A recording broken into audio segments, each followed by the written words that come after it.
Apakah kalian sadar? Persaingan bek timnas Indonesia yang semakin ketat dengan banyaknya jumlah bek tengah berkualitas, maka satu persatu ingin mempertunjukkan kemampuan serta kelebihannya masing-masing. Kayaknya Jesus, Elkan Bagot, dan Mesilkers yang makin kesini makin terlihat mencolok sampai menyilaukan mata. Seakan tidak mau ketinggalan, sang preman milik Garuda, Justin Hubner, ingin terus menunjukkan jati dirinya di Eropa sana.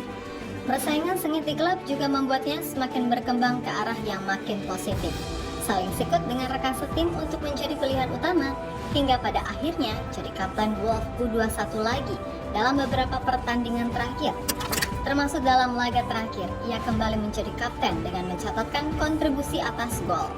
Tapi lagi dan lagi, mental premannya keluar untuk mengkoleksi kartu kuning. Dan keluarnya di detik-detik akhir pertandingan lagi. Wasit tinggal meniup peluit aja sampai nungguin Hubner. Bukan hanya Hubner, persaingan ketat di timnas dan di level klub juga dirasakan oleh Mesilkers. Sebagai pemain termahal di skuad Garuda dan Twente, sejatinya ia tak kesulitan mendapatkan menit bermain. Namun, peningkatan karir profesional dengan mencari segudang masalah serta kebutuhan finansial klub membuatnya mulai ditawar-tawarkan ke klub-klub papan atas. Twente mencari harga pasaran yang cocok untuk backnya, dan beberapa klub La Liga siap memboyong bahkan memecahkan rekor transfer. Lantas, kenapa bisa demikian? Untuk itu, let's go kita simak bersama-sama video berikut ini. Justin Quincy Hubner, pemain back serba bisa di semua posisi, yang lebih dikenal dengan aksi-aksi kerasnya di atas lapangan. Sang idola, Sergio Ramos, menjadi teladan permainan El Prema saat bermain di timnas Indonesia maupun di Wolf U21. Hubner sangat menjiwai perannya sebagai back agresif.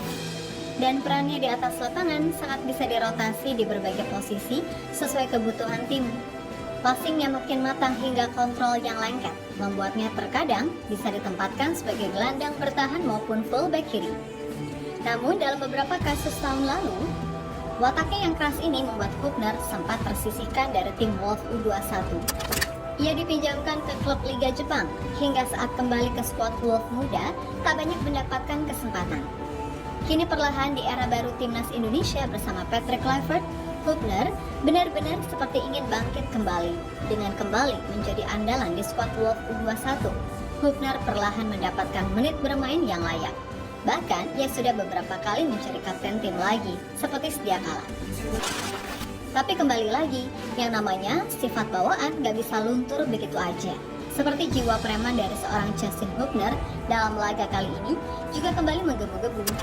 Meskipun menjadi seorang kapten yang sejatinya menjadi teladan bagi rekan-rekannya, Hubner sempat terpancing lawan.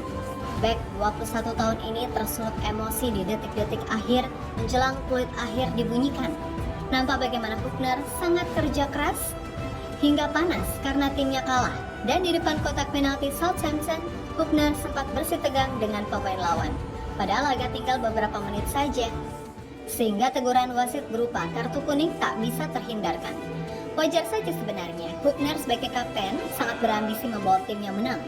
Dan ketika itu nggak tercapai, pasti jiwa El Premannya keluar secara alami. Hal serupa juga terjadi pada penggawa Garuda lainnya di Eerste Divisie, Ivar Jenner, di mana saat Jong Utrecht menghadapi Jong Ajax pada pekan ke-27 Liga 1 Belanda, Ivar harus rela meninggalkan lapangan karena mendapatkan 2 buah kartu kuning atas pelanggaran yang tak disengaja. Akhirnya Utrecht tak bisa membalas ketertinggalan akibat bermain dengan 10 orang sejak menit 53. Dan skor akhir 1-2 untuk kemenangan tim tamu Ajax Amsterdam. Ya, perjuangan mereka memang tak mudah di Eropa. Mendapatkan tempat utama di klub butuh persaingan dan itu pun harus dibuktikan di atas lapangan. Bahkan terkadang melakukan kesalahan tak sengaja juga berpengaruh ke tim. Tapi secara menit bermain hingga penampilan, mereka terus berkembang. Dan perkembangan karir pemain sepak bola juga tidak hanya sampai di situ saja. Seperti Mesilkers yang belakangan ini masih ingin dijual oleh FC Twente demi bisa sedikit memperbaiki finansial klub. Back 23 tahun ini sedang banyak ditawar ke klub-klub top hingga pasaran yang lebih mahal dan juga pengalaman yang lebih berharga baginya menjadi nilai tambahan. Jadi meskipun harus dijual, Meis juga membutuhkan keputusan yang terbaik untuk klub maupun karir pribadi. Apalagi bek berdarah Ambon ini merupakan salah satu pemain dengan market value termahal di skuad Twente. Seperti yang dilansir dari situs Transfermarkt, Silkers mempunyai harga pasar fantastis senilai 9 juta euro. Dan klub-klub di La Liga Spanyol dilaporkan sedang memantau Messi setidaknya sampai akhir musim untuk diboyong. Seperti salah satunya klub papan tengah yang sedang kesulitan, yaitu Valencia, disebut sudah menunjukkan minat kepada Twente untuk memboyong bek tengah asal Indonesia. Bahkan Valencia sudah mulai bernegosiasi harga sesuai permintaan untuk menebus Messi senilai 11 juta euro sesuai dengan harga patokan Twente. Kabar ini pertama kali dimuat oleh jurnalis William Lejiga dari footballtransfer.com.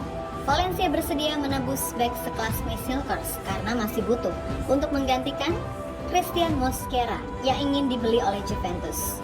Dan jika beneran bek utama mereka diboyong, maka Valencia yang sedang berjuang dari zona degradasi mematok harga Mosquera ke Juventus 30 juta euro dan menginvestasikan uang tersebut untuk membeli bek Indonesia tersebut. Bagi klub La Liga tersebut tertarik dengan Messi karena mirip dengan Mosquera secara permainan sebagai bek tengah penyeimbang. Banyaknya tim-tim besar yang membutuhkan bek karena semua sedang mencari pelapis untuk regensi. Seperti klub dari La Liga lainnya, yaitu Sevilla juga pernah dikabarkan mengincar Messi. Kemudian dari Serie A ada Bologna, juga pernah memantau. Saat ini Silkers sendiri masih terikat kontrak kuat bersama FC Twente yang akan berakhir pada Juni 2026. Dan jika ingin memboyongnya pada jeda transfer musim panas mendatang, maka harus sesuai dengan harga yang dipatok oleh FC Twente sekitar 11 juta euro. Dan harga itu merupakan harga termahal yang akan memecahkan transfer back di FC Twente kalau ada klub yang ingin menebusnya. Sejauh ini, rekor transfer back FC Twente dipegang sama Salah Eddine yang dijual ke AS Roma pada jendela transfer musim dingin lalu dengan kesepakatan 8,5 juta euro atau setara dengan 144 miliar rupiah, menjadikannya bek termahal yang dijual oleh klub tersebut. Yap, terlepas dari apapun, semuanya saat ini benar-benar ingin pada naik level. Persaingan yang semakin ketat dengan banyaknya pemain hingga ambisi masuk ke Piala Dunia membuat jiwa mereka terbakar untuk makin menunjukkan kualitas masing-masing di atas lapangan. Apalagi makin kesini, pemain keturunan baru juga makin banyak. Maka wajar pemain jadi semangat layaknya Ivar Jenner tadi yang terlalu semangat sampai gak sengaja melukai lawan. It's okay, ya kan?